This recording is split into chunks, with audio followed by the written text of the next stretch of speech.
बिस्मिल्लाहिर्रहमानिर्रहीम। सबसे पहले हमारे पास डेवलपमेंट ऑफ रेस्पिरेटरी सिस्टम आ जाता है। ये इसका इंट्रोडक्शन है कि एलएम से करवा रही हूँ, ठीक है। डेवलपमेंट ऑफ रेस्पिरेटरी सिस्टम, ये हमारे पास एम्ब्रियो है, ठीक है। अब एम्ब्रियो का ये हमारे पास क्रेनियल साइड है, ये हमारे पास कॉर्डल साइड है। क्रेनियल साइड हेड साइड है, कॉर्डल हमारे पास टेल साइड है, पता है हमें, ठीक है। अब हमारे पास respiratory system basically 4th week of development में स्टार्ट हो रहा होता है। 4th वीक में हमारे पास रेस्पिरेटरी सिस्टम स्टार्ट होगा। पता कैसे चलता है कि हमारे पास ये फर्स्ट फ्रिंजियल पाउच है, second pair of, third pair of pharyngeal pouch, fourth pair of pharyngeal pouch. अब ये जो fourth pair of pharyngeal pouch है ना, इसकी ये जो कॉर्डल साइड है, यहाँ पे हमारे पास एक मीडियन सी ग्रूव बनता है, ठीक है। ये जो मीडियन ग्रूव बनता है इसको लैरिंजियोट्रैकियल ग्रूव कहते हैं, ठीक है। अब ये जो लैरिंजियोट्रैकियल ग्रूव है, इसकी जो एंडोडर्म होती है ना, उससे हमारे पास एक बनती है पल्मनरी एपिथेलियम, दूसरी बनती है ग्लैंड्स। अब ये पल्मनरी एपिथेलियम किसकी बनती है? पल्मनरी एपिथेलियम और ग्लैंड्स बनते हैं हमारे पास जो रिमेनिंग लोअर रेस्पिरेटरी ट्रैक है, मतलब लैरिंग्स है, ट्रेकिया है, ठीक है, विस्रास, ब्रोंकाई, मतलब लंग्स वगैरह, वो सारा कुछ यहीं पे हमारे पास होगा। पल्मनरी एपिथेलियम और ग्लैंड्स उन्हीं के बनेंगे, ठीक है, उनसे बनेंगे।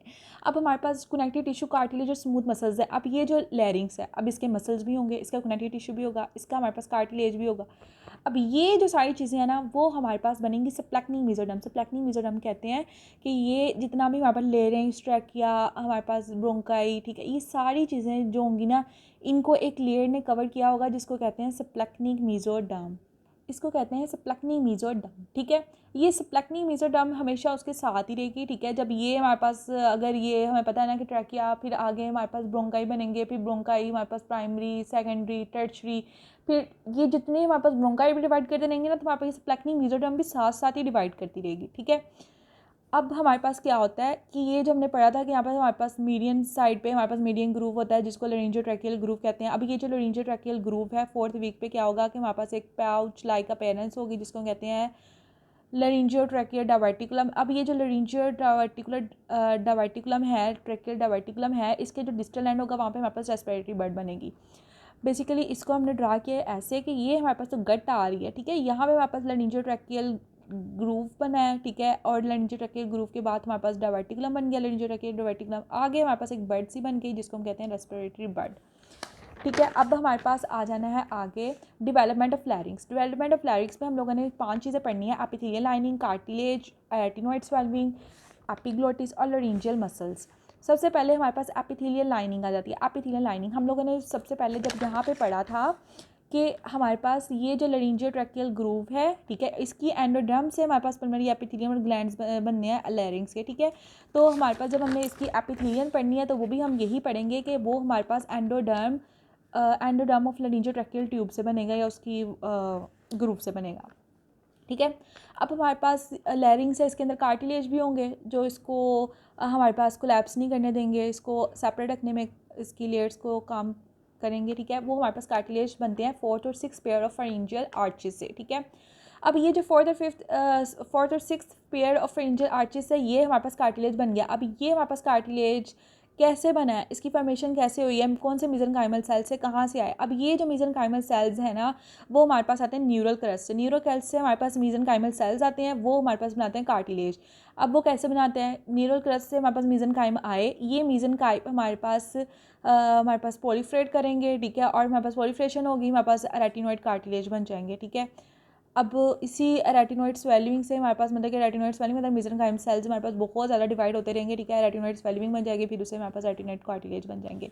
इसको फर्दर समझने के लिए हमारे पास लैरिंजियोट्रैकियल ग्रूव है जो हमने पीछे प्रीवियस पेज में पढ़ लिया है कि लैरिंजियोट्रैकियल ग्रूव क्या होता है। वहाँ के उसकी क्रेनियल पोर्शन पे, मतलब कि हेड वाली साइड पे अब जाना है। पहले हम नीचे वाली साइड पे आ रहे थे, अब हमने ऊपर जाना है, ठीक है। क्रेनियल पोर्शन में मतलब ऊपर की तरफ हमारे पास मेसेनकाइम में हमारे पास प्रोलिफरेट होंगे और फिर हमारे पास पेयर फॉर्मेशन होगी।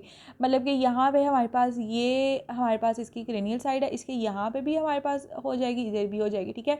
तो हमारे पास पेयर प्रोडक्शन रेटिनोइड स्वेल्विंग हो जाएगी। इसकी डायरेक्शन हमारे पास टंग की तरफ होगी, ठीक है, जिसको प्राइमोर्डियल ग्लोटिस कहेंगे। अब हमारे पास ग्लोटिस होगा। अब हमारे पास क्या होता है, ये जो हमारे पास ग्लोटिस होगा इसमें हमारे पास टी शेप में आ जाना है, ठीक है। तो हमारे पास एक लैरिंजियल इनलेट बनेगा। ये जो लैरिंजियल इनलेट है ना, पहले जो ये बना है, यहाँ पे हमारे पास हमने एपिथेलियम की जो मेसेनकाइम है ना, वहाँ पे बहुत ज़्यादा हमारे पास बार बार सेल बनते रहेंगे। तो हमारे पास ये जो लैरिंजियल इनलेट है ना, ये हमारे पास पहले क्लोज होगी, ठीक है, मतलब कि थोड़ी सी ओपनिंग होगी, मतलब कि बहुत ज़्यादा ल्यूमन इसकी छोटी होगी। लेकिन जब 10th week of the development में पहुँचेंगे ना, तब हमारे पास रीकनालाइजेशन होगी और हमारे पास ये जो लैरिंजियल इनलेट है ना, ये हमारे पास मतलब कि चौड़ी सी हो जाएगी, मोटी चौड़ी हो जाएगी, ठीक है। आगे हमारे पास आता है एपिग्लोटिस, ठीक है। इसका चौथा पॉइंट हमारे पास एपिग्लोटिस। अब एपिग्लोटिस हमारे पास कैसे बनता है? हमारे पास ना हाइपोफ्रिंजियल एमिनेंस होती है, ठीक है। ये हमारे पास साइड हो जाए, हमारे पास अगर ये एम्ब्रियो है ना, उसकी हमारे पास ये क्रेनियल साइड है, ये हमारे पास कॉर्डल साइड है, यहाँ पे कहीं जाके हमारे पास होती है, ठीक है। अब क्या होगा कि हमारे पास हाइपोफ्रिंजियल एमिनेंस है, ठीक है। अब ये बनती कैसे है, ठीक है। सबसे पहले हमारे पास क्या होगा, हमारे पास जो थर्ड और फोर्थ फ्रिंजियल आर्चेस हैं उनके एंटीरियर एंड पे हमारे पास मेसेनकाइम होंगी, वो हमारे पास प्रोलिफरेट करेंगे, ठीक है। तो हमारे पास हाइपोफ्रिंजियल एमिनेंस बन जाएगी। हाइपोफ्रिंजियल एमिनेंस का हमारे पास कॉर्डल एंड होगा, एक हमारे पास क्रेनियल एंड होगा। जो क्रेनियल एंड होगा उससे हमारे पास टंग की पोस्टीरियर सरफेस बन जाएगी, जो कॉर्डल एंड होगा उससे हमारे पास एपिग्लोटिस बन जाएगा। फिर आ जाता है हमारे पास लैरिंजियल मसल्स। लैरिंजियल मसल्स हमारे पास क्या है, ठीक है। लैरिंजियल मसल्स हमारे पास फोर्थ और सिक्स फ्रिंजियल पाउचेस से बनते हैं। अब फोर्थ और सिक्स फ्रिंजियल पाउचेस से हमारे पास एक और चीज़ बनी थी जो कि हमारे पास लैरिंग्स का कार्टिलेज था। फोर्थ और सिक्स फ्रिंजियल पाउचेस में हमारे पास मायोब्लास्ट होंगे, वो डेवलप करके हमारे पास लैरिंजियल मसल्स बना देंगे, ठीक है। तो इस तरह हमारे पास लैरिंग्स के मसल्स बन गए। अब लैरिंजियल मसल्स की नर्व सप्लाई भी होगी, ठीक है। जो वेगस नर्व होती है ना, वहाँ से हमारे पास लैरिंजियल ब्रांचेस निकलेंगी, वो हमारे पास लैरिंजियल मसल्स को सप्लाई करेंगी, ठीक है। अब यहाँ पे एक और चीज़ है कि हमारे पास न्यूनेट्स में क्या होता है कि ये जो हमारे पास लैरिंग्स होता है ना, ये हमारे पास बहुत ऊपर चला जाता है, ठीक है। मतलब कि अपनी एग्जैक्ट पोजीशन से थोड़ा सा ऊपर होता है न्यूनेट्स में। क्यों होता है, क्योंकि हमारे पास सॉफ्ट पैलेट के साथ, ताकि ये फ्यूज़ हो जाए। जब सॉफ्ट पैलेट के साथ हमारे पास लैरिंग्स, ये मतलब कि रेस्पिरेटरी सिस्टम हमारे पास फ्यूज़ हो जाएगा, तो हमारे पास क्लेफ्ट पैलेट नहीं होगा। मतलब कि हमारे पास जिसे क्लेफ्ट पैलेट कहते हैं, वहाँ पर जो रेस्पिरेटरी सिस्टम भी होता है और डाइजेस्टिव सिस्टम होता है वो इंटरकनेक्टेड हो जाता है। मतलब कि वो आपस में, मतलब कि हमारे पास जो फूड वगैरह आता है वो रेस्पिरेटरी सिस्टम में आ जाता है, ठीक है। तो हमारे पास इस चीज़ को बचाने के लिए अल्लाह ताला ने हमारे पास एक निज़ाम रखा है, कुदरत ने हमारे पास निज़ाम रखा है कि हमारे पास जो न्यूनेट्स होते हैं उसमें हमारे पास जो लैरिंग्स होता है वो अपनी एग्जैक्ट पोजीशन से थोड़ा सा ऊपर होता है, ठीक है। आगे हमारे पास आता है कि ये हमारे पास अब ये ओरिजिनल पोजीशन में कैसे आएगा। ये ओरिजिनल पोजीशन में हमारे पास नीचे तब आएगा जब हमारे पास पहले 2 साल होंगे ना, तब हमारे पास नीचे आ जाएगा, फर्स्ट 2 ईयर्स में, ठीक है। अब हमारे पास डेवलपमेंट ऑफ ट्रैकिया, ट्रैकिया की डेवलपमेंट कैसे होती है। सबसे पहले ये हम लोगों ने पढ़ा था, हमारे पास 4 गट होती है, ठीक है। अब ये 4 गट से हमारे पास यहाँ पे हमारे पास वो लैरिंजियो ट्रैकियल डायवर्टिकुलम था, आगे उससे ट्रैकिया बन गया था, ठीक है। जब यहाँ से हमारे पास 4 गट से हमारे पास जब लैरिंजियो ट्रैकियल डायवर्टिकुलम हमारे पास सेपरेट होता है, तो हमारे पास क्या बनाता है, ट्रैकिया बनाता है। और हमारे पास क्या बनाता है, प्राइमरी ब्रोंकियल बर्ड्स, ठीक है। अब ये चीज़ बस डेवलपमेंट ऑफ ट्रैकिया, इस तरह हमारा डेवलपमेंट ऑफ ट्रैकिया होगी, बस यही बताना है। लेकिन इसमें हमारे पास 2 चीज़ें हैं जो हमने फर्दर पहले पढ़ चुके हैं, एंडोडर्मल लाइनिंग और स्प्लैक्निंग मेसोडर्म।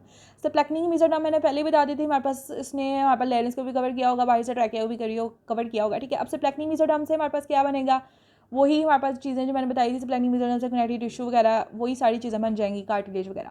लेकिन जो हमारे पास एंडोडर्मल लाइनिंग होगी उससे हमारे पास क्या बनेगा, एंडोडर्मल लाइनिंग, वही हमारे पास एंडोडर्मल लाइनिंग से क्या बनेगी, वही एपिथेलियम बनेंगी, हमारे पास ग्लैंड्स बनेंगे ट्रैकिया के, वही सारी चीज़ें बन जाएंगी, ठीक है। आगे डेवलपमेंट ऑफ ब्रोंकाई और लंग्स सेकंड पार्ट में।